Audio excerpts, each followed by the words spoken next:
Good afternoon, everyone. My name is Chris Riley, and I am an information security analyst here at TraceSecurity. I'd like to thank you guys for taking time out of your schedules to sit down with us. We're going to be talking about how to implement a risk management program. We'll be approaching this from an information security viewpoint because that's what we do here, but this should all transfer fairly nicely over to any kind of risk that you need to manage. If you have any questions during the webinar, just go ahead and shoot them in the chat window. We'll try to address them as we can. And I'm aiming for about 45 minutes, so we should have some time for Q&A at the end. I've got quite a bit of ground to cover, so I'm just going to go ahead and dive in. Let's see, about us. We are TraceSecurity. We are a cybersecurity company. We were founded in 2004. We try to deliver services to each of our clients kind of based on their size, based on their complexity, kind of try to tailor them as closely as we can to their particular needs. And we are headquartered here in beautiful Baton Rouge, Louisiana, where it is bright and sunny. We have approximately 80 employees with a good number of them spread around the country. So overview, what are we going to talk about today? We're going to start off with definitions. Then we're going to go into the what's, the whys, and the hows. And at the very end, we're going to go through how do we get started, kind of why you guys are here. So we're going to start off with definitions. We're going to have a lot of terms thrown around, so I wanted to start off with definitions so that we can get on the same page with what everything kind of means. So we're going to take it from the top here, assets. An asset is anything that you have and has value to you. Doesn't necessarily have to be monetary value. If it's a critical piece of equipment for you, then it'll have more value than its typical monetary value. So it's not necessarily money, but it is value. Next, we're going to talk about vulnerability. So vulnerability is a weakness in an asset. So it doesn't have to be inherent to the asset. It could also be because of a lack of security control in place. A great example of a vulnerability is being flammable. If something is flammable, then it's vulnerable to fire. If you have a building, it's probably vulnerable to fire. Next one in this list, we're going to talk about threats. Threat is any bad thing that can happen to an asset. For example, catching fire. An impact is how bad it would be to your organization if the threat was actually able to exploit the vulnerability. For example, if your building burned down, how bad that would be. If it burned down, you would have to go find a new location. You would have to do a number of things to recover from that. That's the impact. Next, we have security controls. You might hear these referred to as countermeasures, but for consistency's sake, I will refer to them as controls. A control is anything that you can do that will reduce either the likelihood of a threat being successful or to reduce the impact on an asset.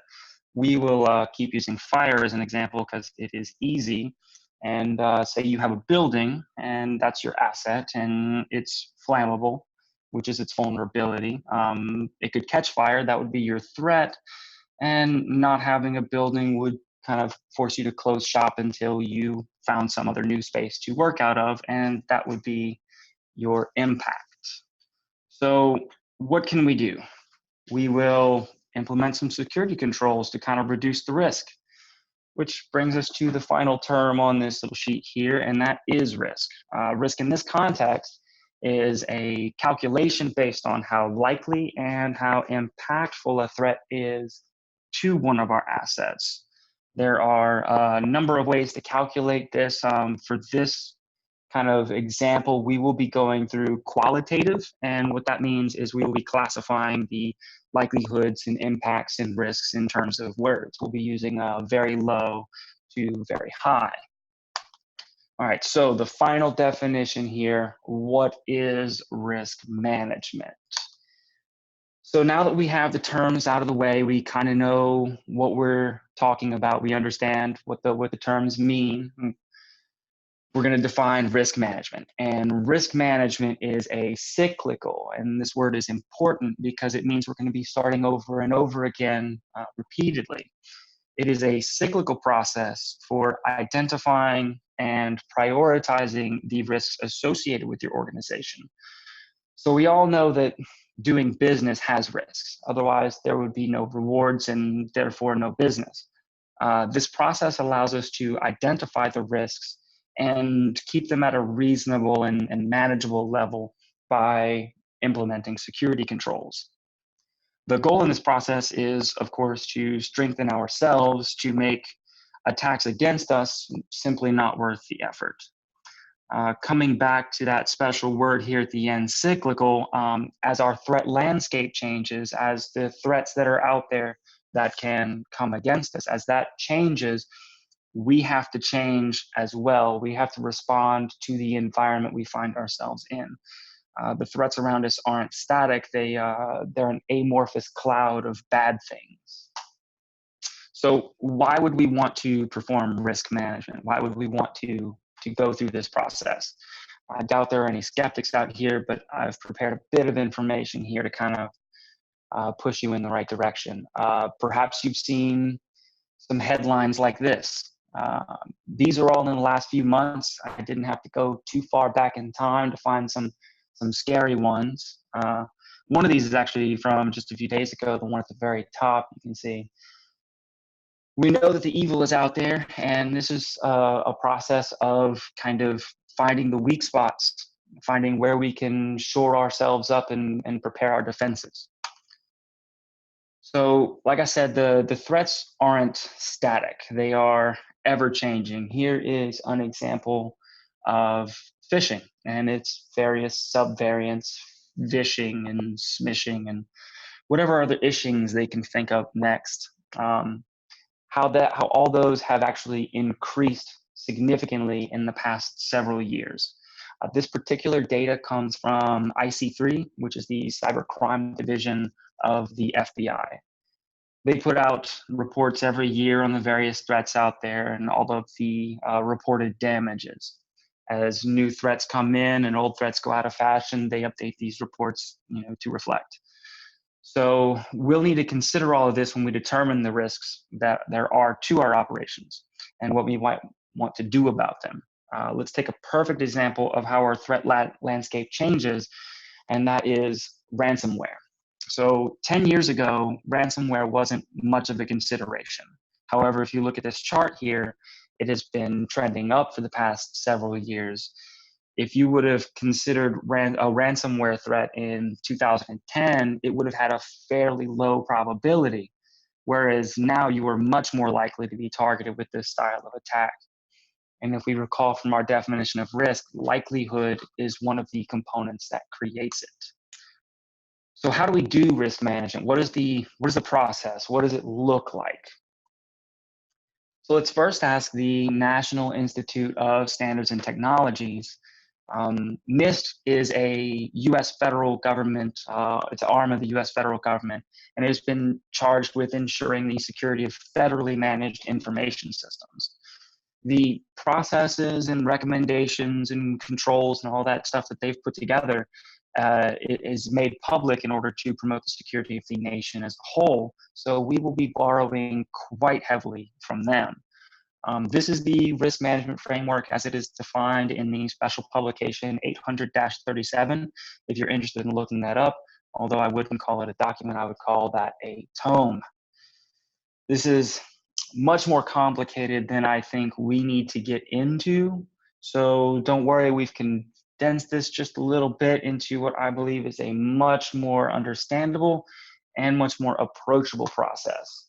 So this is our process. As you can see, we've condensed a couple of those stages together, and I think it'll make it a little less daunting. We've kept the cyclical nature, there's that word again, but it's very important because as threats change, as your organization changes, your risks will also change. So risk management is a never-ending process of incremental improvements. We will touch on each one of these as we go forward. Prepare. This is the first stage in our process, and here we're going to be defining our risk management strategy. We're going to talk about how we are going to do things. So our framework, we're going to establish a plan, and it's going to need some definition. We're going to document some things. We'll define our policy, what we're doing and why we're doing it. We're going to define our procedures, how we're going to do it, and then we're going to talk about people. Who is responsible for performing what parts?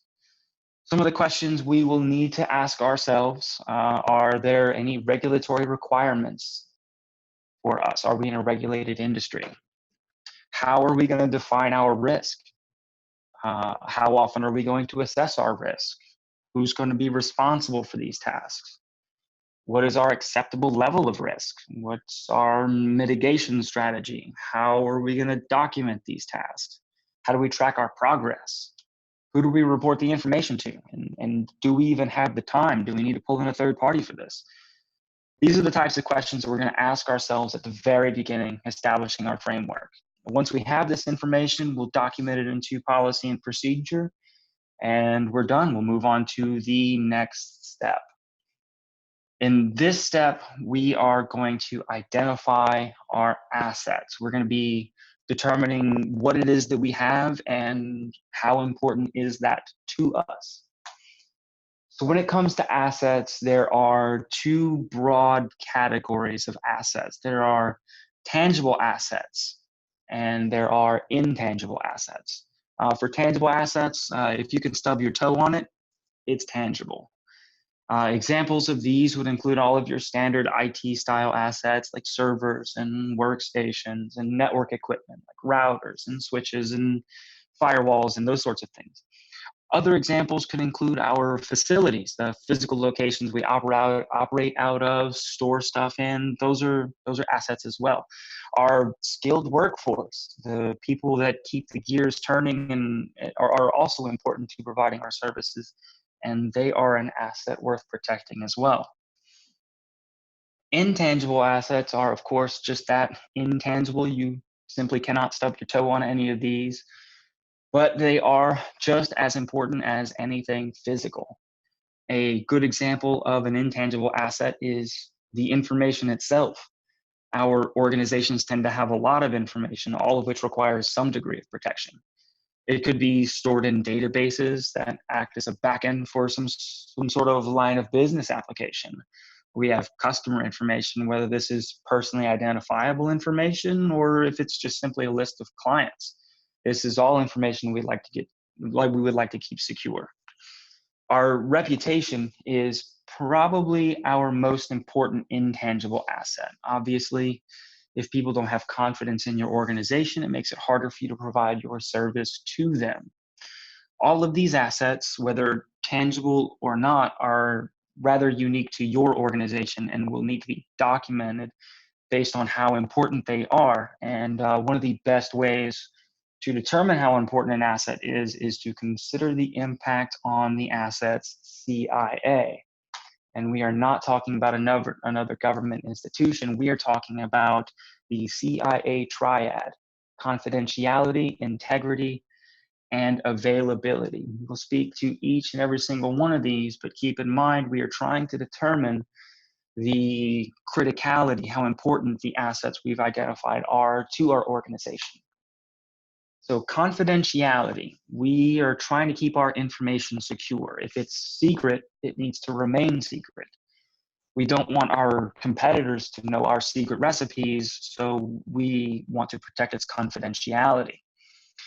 If in the information security world, we typically protect confidentiality through access controls or cryptography.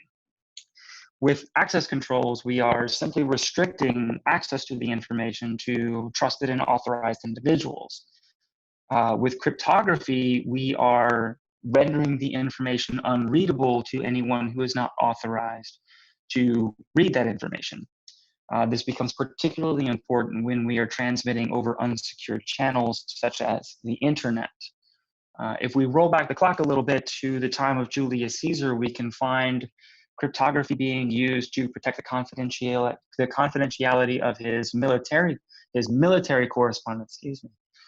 He was famous for doing this, so famous, in fact, that the cipher that he used is named after him, the Caesar cipher.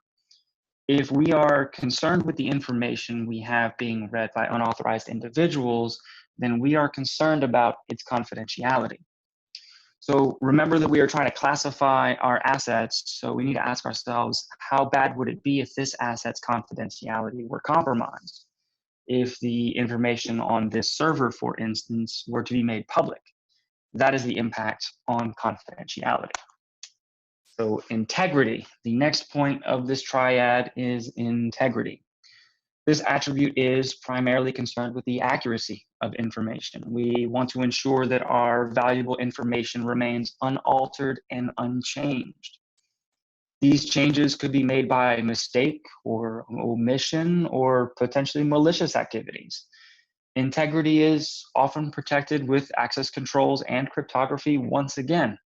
But with integrity, we can also verify our integrity through various methods. Access controls, once again, prevent access to unauthorized individuals.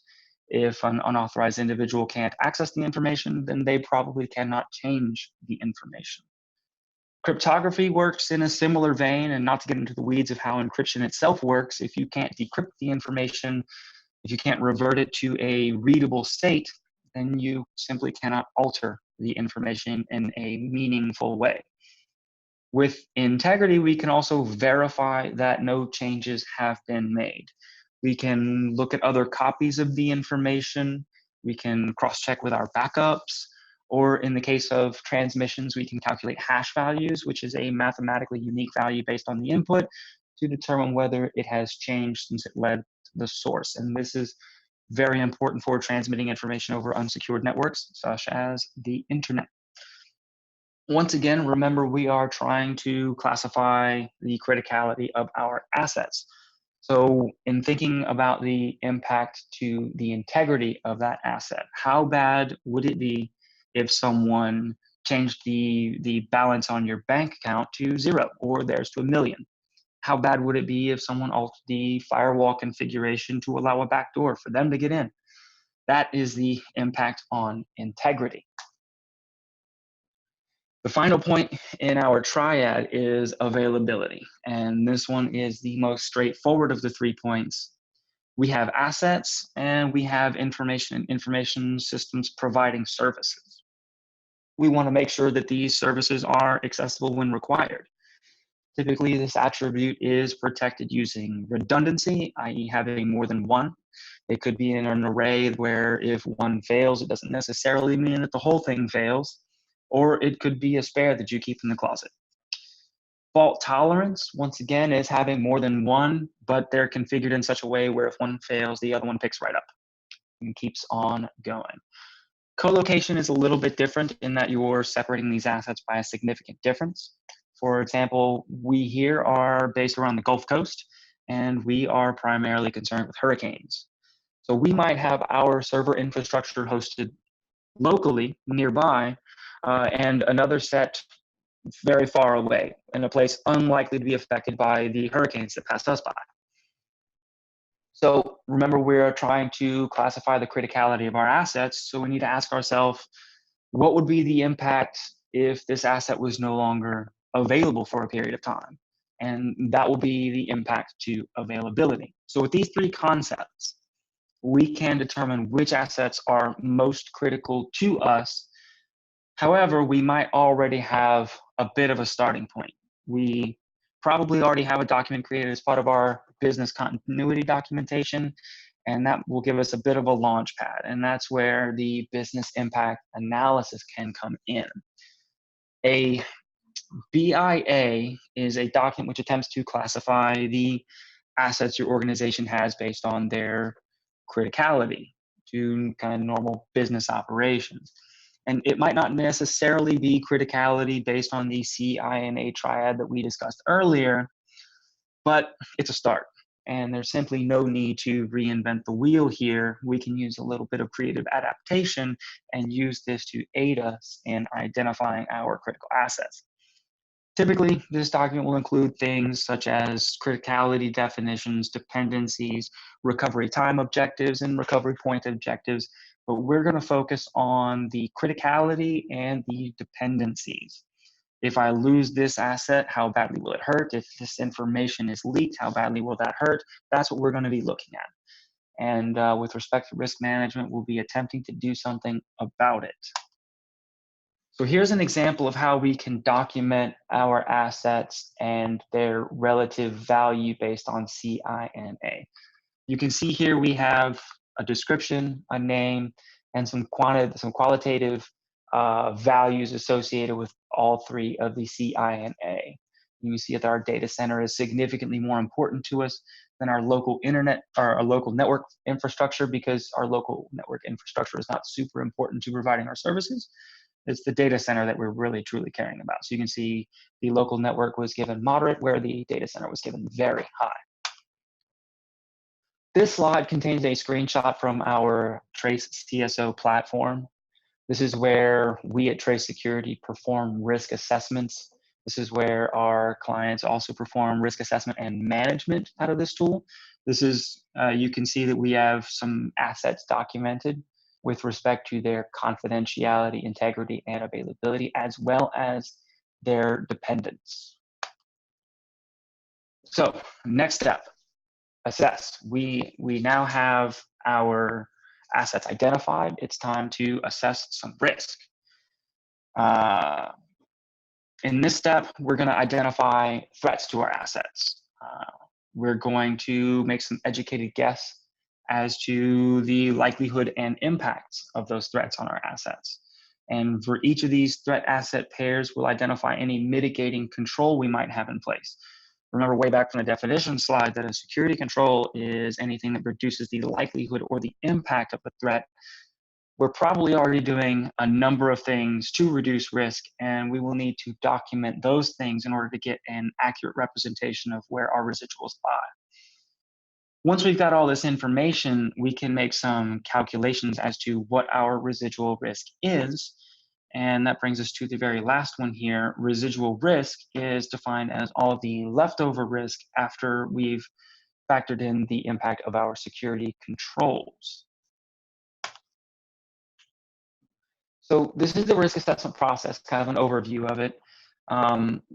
As you can see on the left-hand side, we have our threat. And it doesn't really matter what this threat is at this point, because we're just going to kind of go over the process here. Let's say your area floods 1 in 10 years, and typically the flood causes a 20% loss. These are your inherent probability and inherent impact.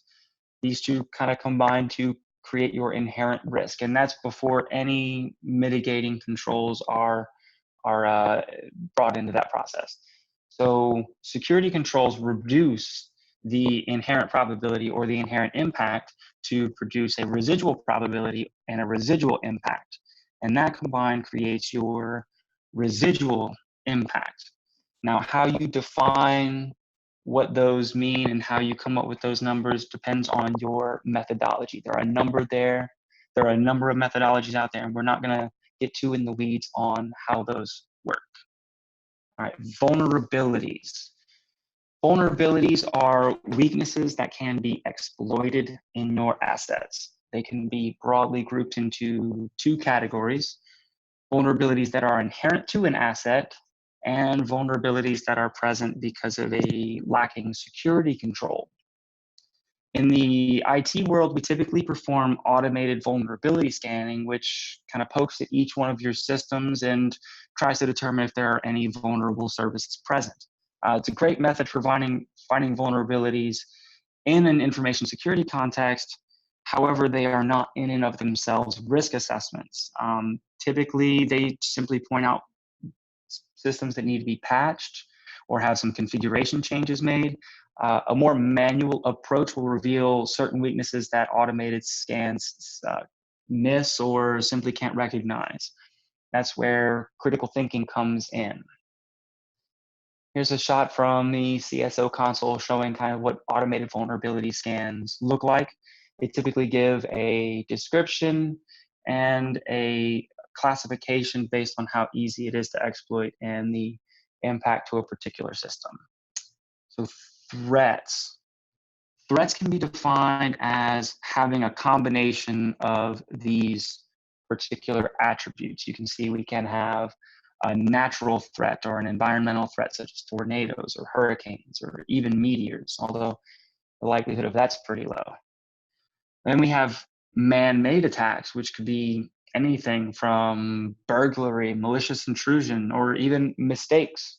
Threats can also be classified as internal or external. Internal threats being things like rogue employee. External threats can be natural disasters or some botnet trying to break through your firewall. Here's an example of how we can document our threats once again in our Excel spreadsheet. Notice we have the name of a threat and the threat's impact on all three, the C, I, and A values, as well as the probability, the likelihood of this threat occurring. And here's a shot from our CSO console showing kind of the exact same thing, how we do it in kind of an automated way. You can see we have the threats here tied specifically to assets. So security controls. We'll need to identify security controls. We briefly defined them earlier, but like most things, they're significantly more complicated than they appear on the surface. Security control is anything that we can do to reduce the probability or impact of threats. They can be defined by when they take effect, the three on the left-hand side. For example, if they prevent a threat, they are preventative. If they detect it, they are detective.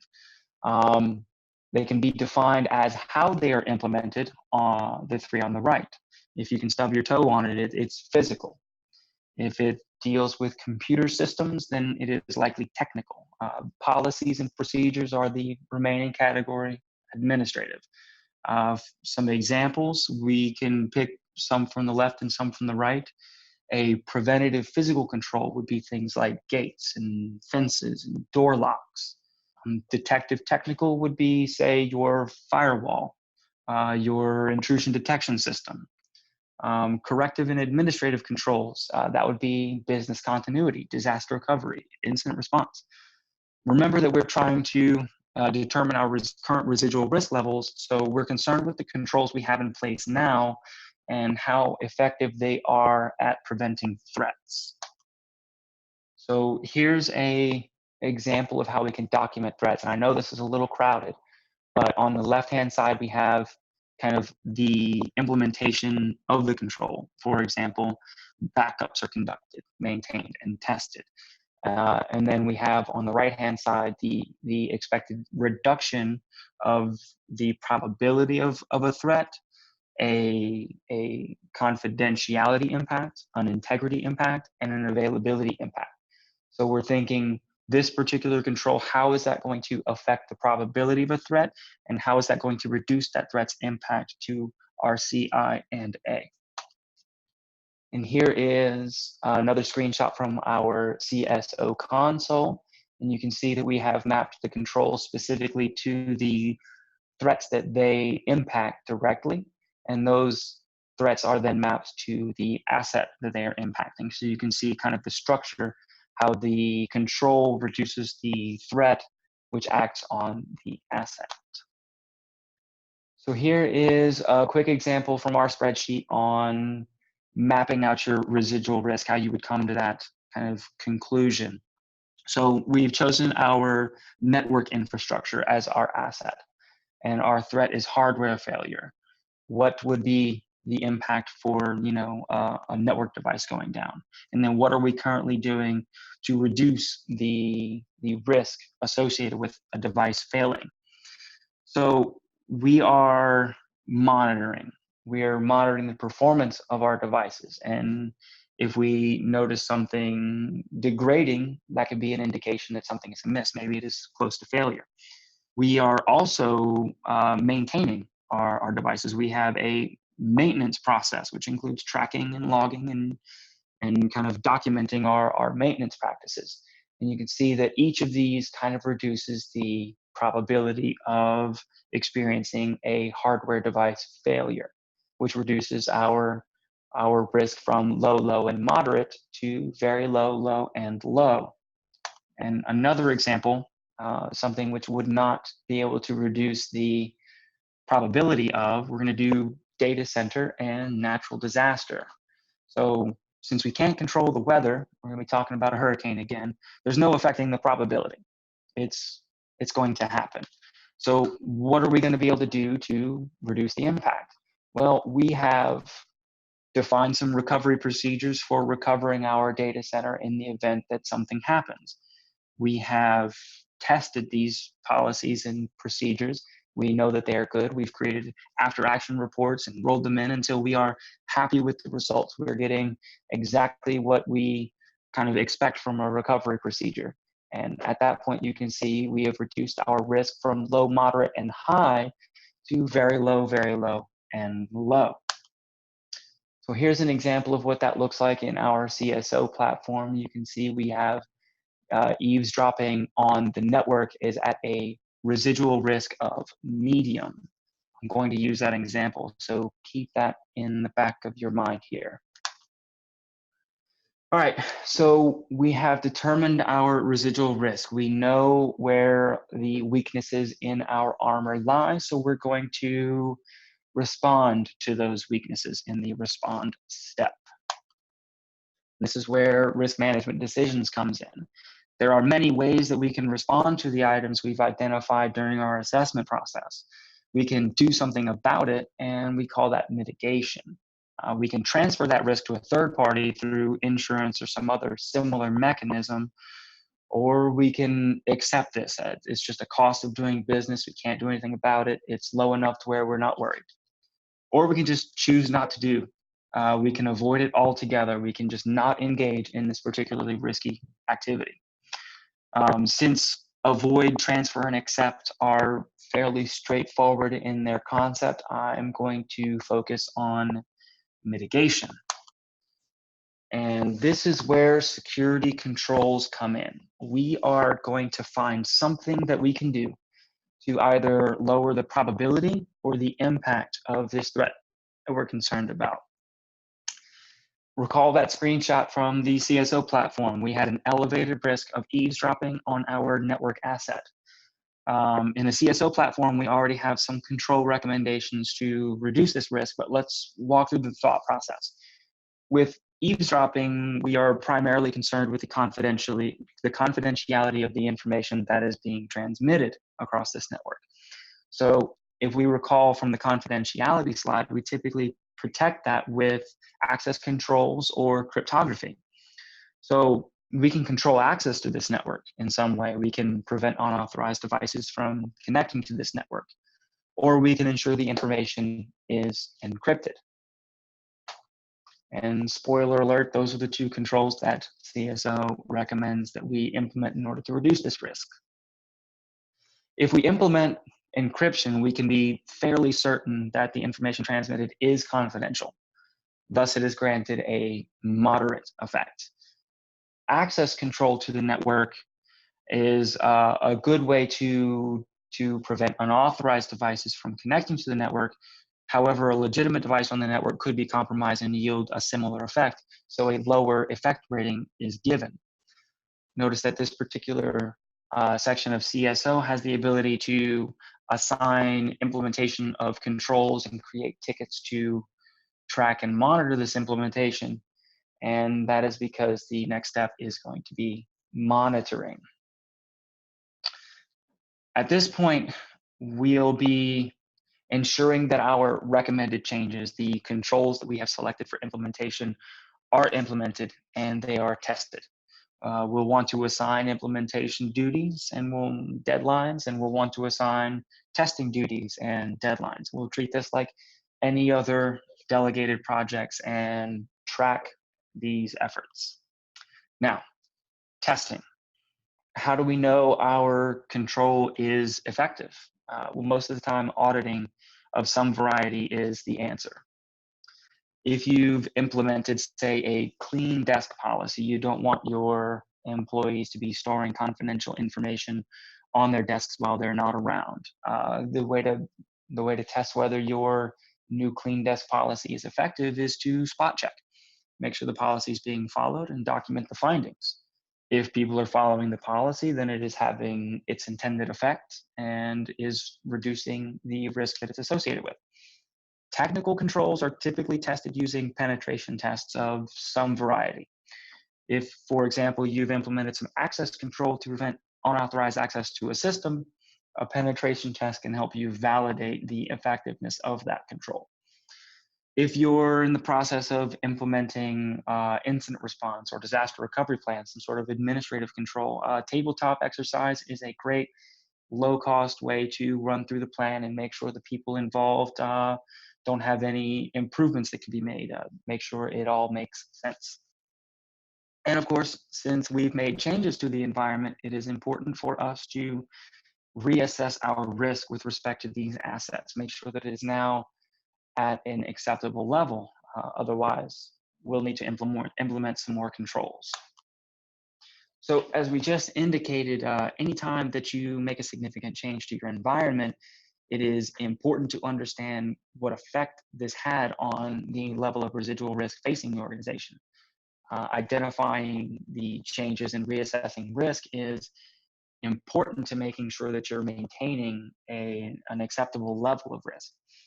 If, for example, say you've installed a new piece of hardware, say you're deploying some new workstations or a new firewall, these new pieces of equipment could bring with them new vulnerabilities and new challenges that will need to be identified and addressed in order to keep you at acceptable levels. The exact same thing is true with new software. A new business process or procedure could also come with some unknown vulnerabilities. Each of these changes should trigger a reassessment of the risks associated with the assets that are involved. Now that we have kind of completed our process, we've identified all of our assets, the vulnerabilities, and the threats associated. We've identified all the controls that we have in place, taken them into account. We've identified our areas of elevated residual risk. We've taken some action to lower that risk. We've made sure that the new controls that are implemented are effective and have lowered our risk to a residual or to an acceptable residual level. We've gone through each one of the steps in this circle. What's next? What do we do? Well, we do it all over again, of course. This is where our framework comes back in. During our framework discussion, we spoke about establishing a cadence. We'll wait until the next cycle or until something significant has changed, and then we'll repeat this cycle again. So how do I get started? This is exactly why you came, and some 40 minutes in, I hear you saying, come on, Chris, how do I get started with all this? Well, the first thing we'll want to do is we'll want to read as much guidance as possible. There is so much guidance out there. There is no way we could have possibly covered it all. This subject is very broad, and thankfully, there is a lot of good guidance out there. For example, we can look at the NIST cybersecurity framework, where we based most of ours on those documents there. But they're far from the only player in the field. Another big player in the field is the ISO 27000 series. Those documents also provide a lot of good information. So I'm not going to read out each and every single one of these, but do be sure to write them down, to look out to these. They are full of great information. So once you've filled your brain with as much information as you can with all of this stuff, what's next? Well, remember the process. Identify your assets, identify vulnerabilities and threats associated with these assets, identify any controls you have in place, and use all of that information to give yourself a risk assessment, find out where your weaknesses lie, and then respond to those areas. All those areas of improvement identified, implement some controls, and then monitor the environment for changes. If the external threats change, if the likelihoods of those threats change, you might have a different residual risk. You might need to look at more controls. If you implement new stuff in your environment, you might need to look at some new controls. With the process in mind, you will come out on the other end and you will make improvements to your organization. And now it's trivia time. So for any of you who are not asleep, we have some trivia. And it's a question from the stuff that we just covered. So there is no excuse for getting it wrong. We are giving away a one-time 20 email address phishing campaign package for the first person that answers correctly in the chat window. And if you're a current customer, we've got a 25% off a new service if that's what you would prefer. So now to the question. What are the 3 parts of the CIA Triad? Go.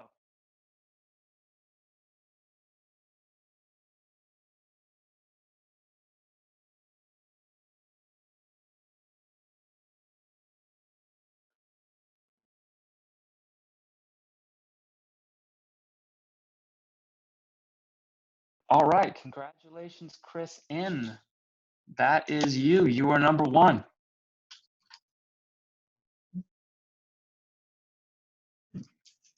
All right, we will reach out to you and kind of square away the details on that. Awesome. So now that trivia time is over, thank you very much. I want to thank you guys for attending and congratulate any of you who made it this far. I'll stick around if anybody has any questions, pop them in the chat window and we'll address them as they come up.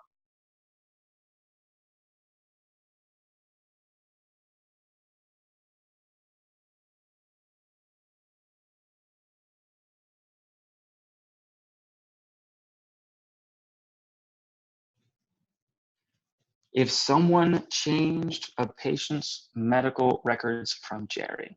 So yes, medical records is a high integrity thing. You definitely don't want someone's chart saying that they don't have diabetes when they do, or they are not allergic to penicillin when they are.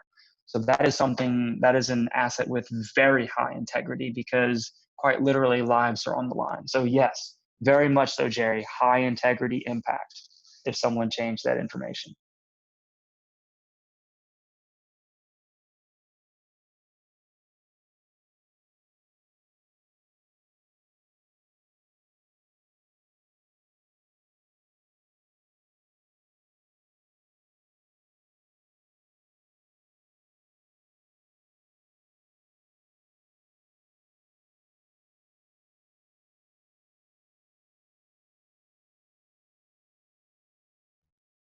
All right. Well, if there are no questions.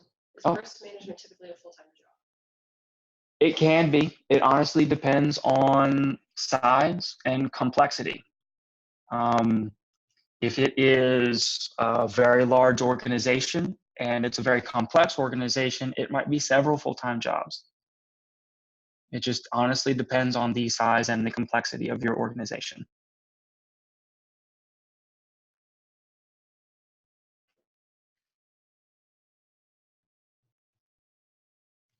All right.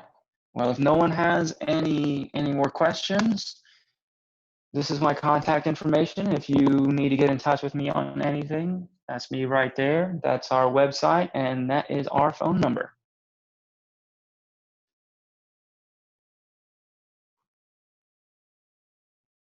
All right. Thanks for coming, guys. Have a good day.